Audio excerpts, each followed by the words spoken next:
I'll leave you two alone. But come back in one piece, okay?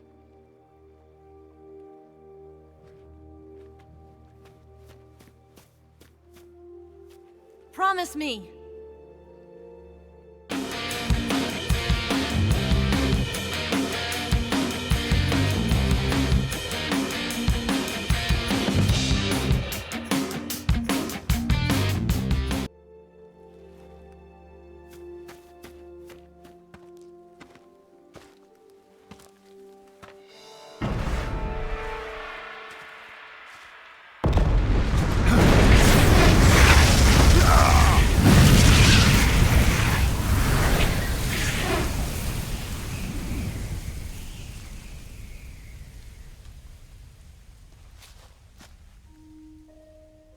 Life's end. Isn't it beautiful? It's almost tragic. When life ends, it gives off a final lingering aroma. Light is but a farewell gift from the darkness to those on their way to die. I've been waiting, Snake, for a long time. Waiting for your birth, your growth, and the finality of today. Boss, why are you doing this? Why? To make the world one again. The world used to be whole. But with the end of the Second World War, the philosophers began to fight amongst themselves, and the world was torn apart. The Cobras, my comrades who trained and fought alongside me, were torn apart as well. The foibles of politics and the march of time can turn friends into enemies just as easily as the wind changes. Ridiculous, isn't it? Yesterday's ally becomes today's opposition. And this Cold War? Think back. When I was leading the Cobras, America and Russia were fighting together. Now, consider whether America and Russia will still be enemies in the 21st century. Somehow I doubt it. Enemies change along with the times, the flow of the ages, and we soldiers are forced to play along. I didn't raise you and shape you into the man you are today just so we could face each other in battle. A soldier's skills aren't meant to be used to hurt friends. So then what is an enemy? Is there such a thing as an absolute timeless enemy? There is no such thing, and never has been. And the reason is that our enemies are human beings like us. They can only be our enemies in relative terms. The world must be made whole again. The philosophers must be reunited. I will devote my skills to that purpose. And with the Colonel's money, I will achieve that end. Just as I once created the Cobras. They are my family. I may no longer be able to bear children, but I still have a family. It was November 1st, 1951. I was in the Nevada desert participating in atomic testing. The name Nevada is derived from Spanish, covered in snow, white as snow. And snow is exactly what I saw in that Nevada desert. It froze my blood white. Snake, you were an atomic test subject, weren't you? On Bikini Atoll. That's part of the reason I was drawn to you. You and I are alike. We're both slowly being eaten away by the karma of others. We'll never have the chance to die peacefully of old age. We have no tomorrow. But we can still have hope for the future. In 1960, I saw a vision of the ideal future from space. 3 years earlier, the Soviet Union had succeeded in launching Sputnik, the first man-made satellite in history, into orbit. This came as a huge shock to the United States. In response, America threw everything it had into its own manned spaceflight project, the Mercury program. Even as the Soviets seemed poised to send their first man into space, America was still experimenting with chimpanzees and rockets. The government wanted human data. So they secretly decided to send a human being into space. I was the one they chose. At the time, they didn't have the technology to block out cosmic rays, and whoever they sent up would inevitably be exposed to heavy radiation. That's why they chose me. After all, I'd already been irradiated once. Of course, you won't find any of this in the history books. I could see the planet as it appeared from space. That's when it finally hit me.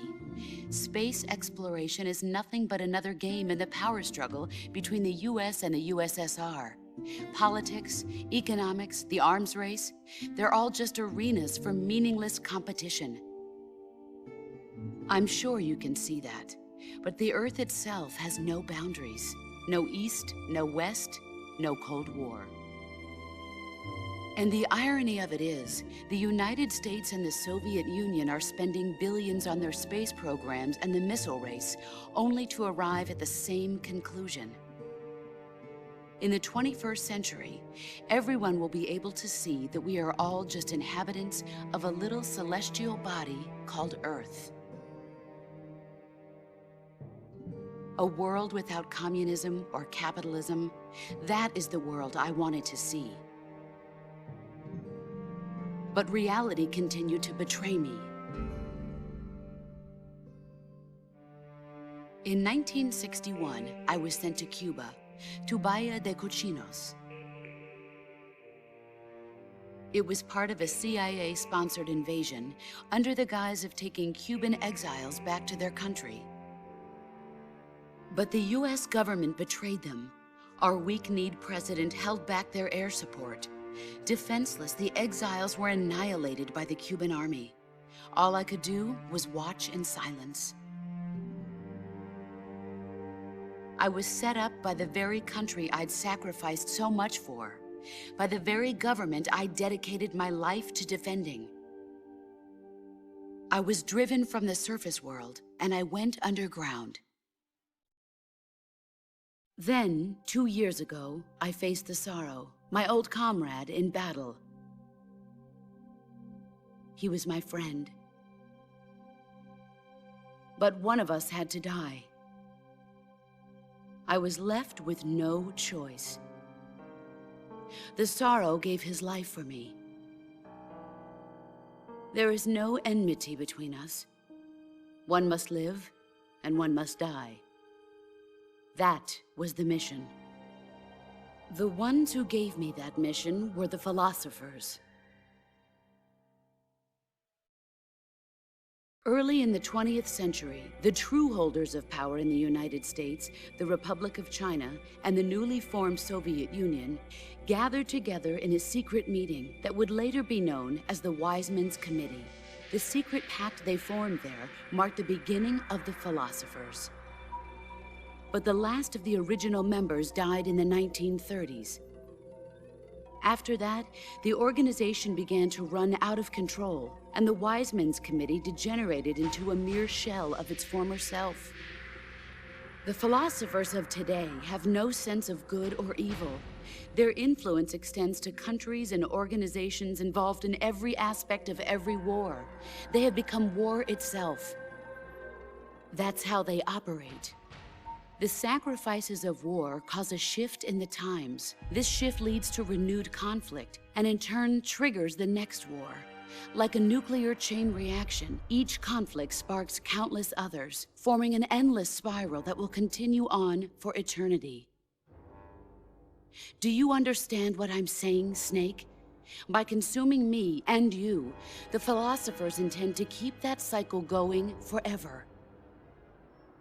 It was my father who explained all of this to me. He was one of them. You see, I am the last remaining child of the philosophers. But after he revealed the truth, my father was killed by that same shapeless, formless organization.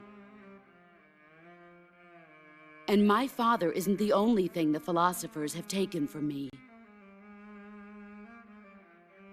In June of 1944, the Cobras and I took part in the landing at Normandy. We'd been given a top-secret mission to locate and destroy enemy V-2 rocket installations. I was pregnant at the time. The sorrow was the father. I gave birth on the field of battle. A beautiful baby boy. But my child was snatched away from me by the philosophers.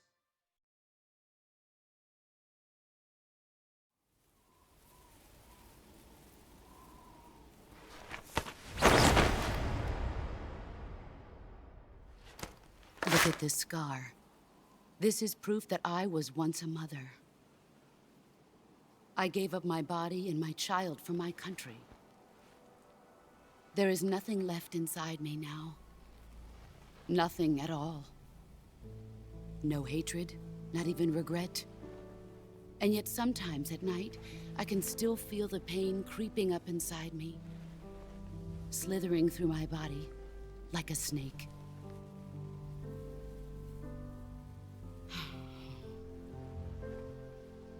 I've never talked this much about myself before.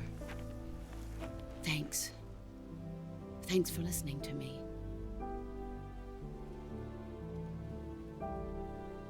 I feel content. Snake, commence the operation. I raised you. I loved you. I've given you weapons, taught you techniques, endowed you with knowledge. There is nothing more for me to give you. All that's left for you to take is my life, by your own hand. One must die, and one must live. No victory, no defeat. The survivor will carry on the fight. It is our destiny. The one who survives will inherit the title of boss. And the one who inherits the title of boss will face an existence of endless battle.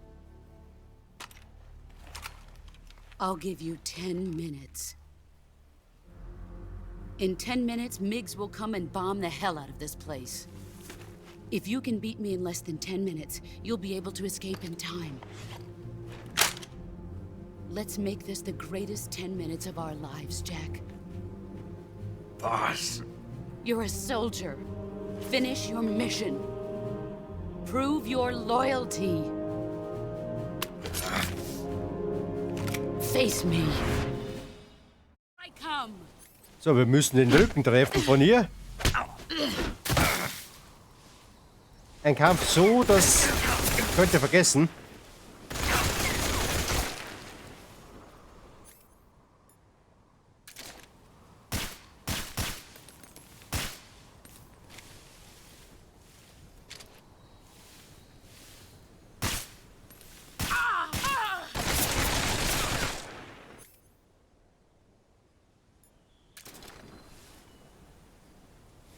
Und legt eure Waffe ab, solange ihr nicht wisst, wo sie ist, weil die macht euch die Waffe kaputt.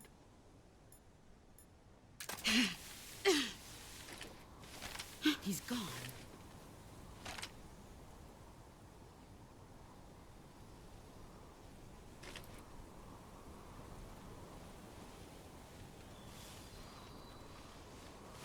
Found you. Nein.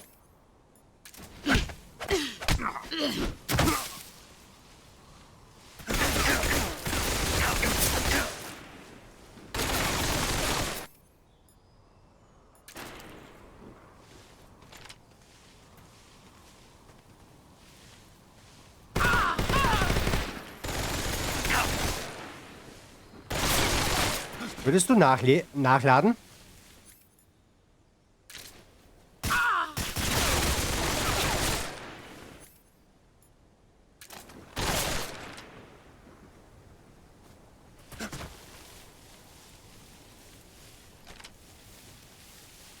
Wo ist sie? Where did you go? Brace yourself. Oh, wo ist denn die? Ah, da. Nö, nö, nö, nö, nö.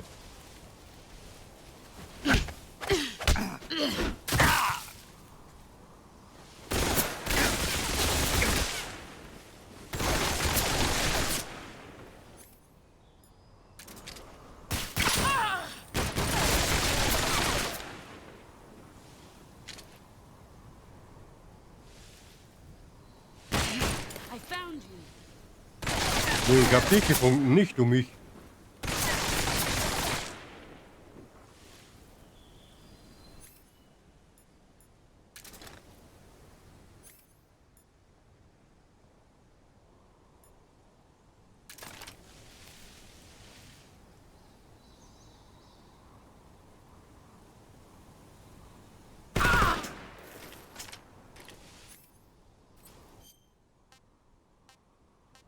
So, jetzt brauche ich mal was anderes. Ich bin out of order, was Munition betrifft.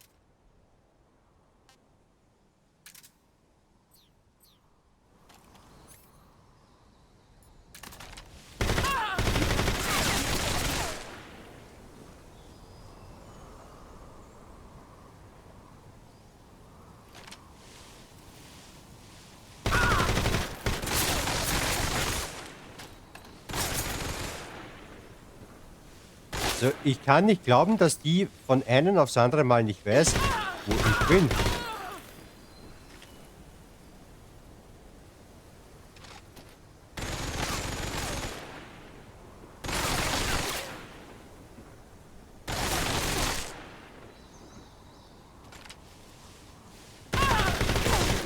Brace yourself.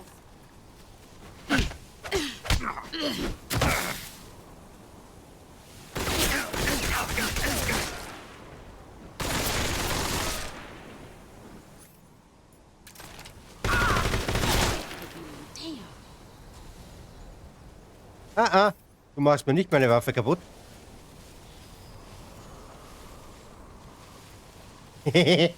Oh. Jetzt erwischt sie mich doch noch. Ach komm.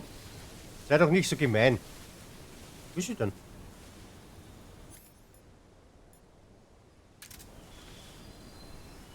Wann ist sie?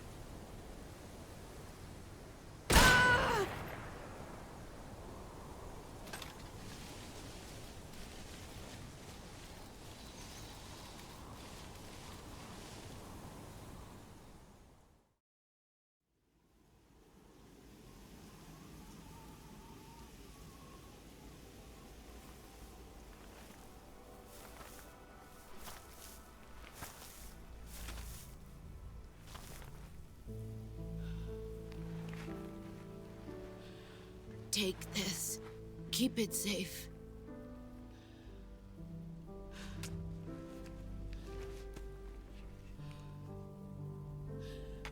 It's our only hope.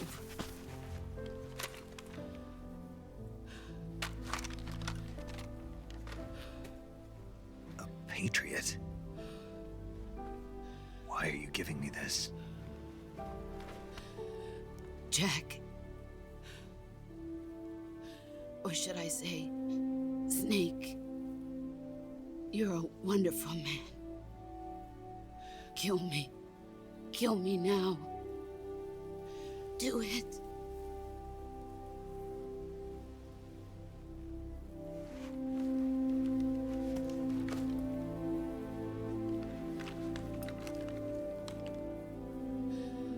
There's only room for one boss and one Snake.